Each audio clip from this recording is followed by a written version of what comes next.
day everybody, it's Karinara here and I'm here with a new baking video.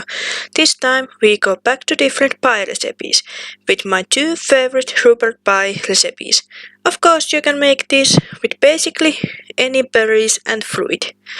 For the first pie you'll need 200 grams of molten butter, 3 deciliters sugar, 8 deciliters wheat flour, 2 deciliters sour milk, 1 egg and 1 teaspoon of baking soda. And for the topping, around 8 deciliters of any toppings you want. This time we go with rhubarb.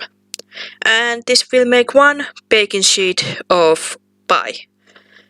Start by adding molten butter, sugar and wheat flour in the bowl and mix it up well until it's crumbly like this.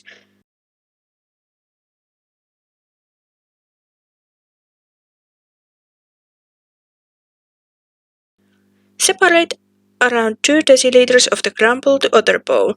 We'll use this later for the toppings. For the bigger bowl, add the sour milk, egg and baking soda and mix well until you don't feel any of the crumbles. Spread the dough on a baking sheet, add the rhubarb or whatever you are using and the crumbles we separated before. Put the pie into a 200 degrees Celsius oven for about 30 minutes. You are done when it looks something like this. Next up we have my absolute favorite pie.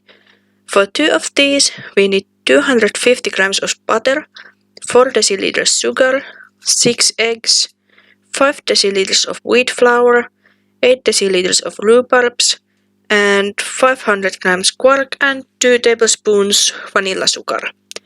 Start by mixing up warm butter and 2 deciliters of sugar into a foamy texture. My butter was too hot on the video so it didn't really work. Add 2 eggs and flour and mix well together. For the quark mix in separate bowl together the quark, 4 eggs, 2 deciliters sugar and the vanilla sugar. Spread the dough on 2 pie pans, including the sides. Add the rhubarb and quark mix. Put the pie in the lowest part of 175 or 200 degrees Celsius oven for about 30 to 45 minutes. And when the pie looks something like this, you are done. As I said earlier, these are absolutely my favorite pie recipes, especially the last one. But they both are so delicious and awesome. And I hope you like this episode and bye bye!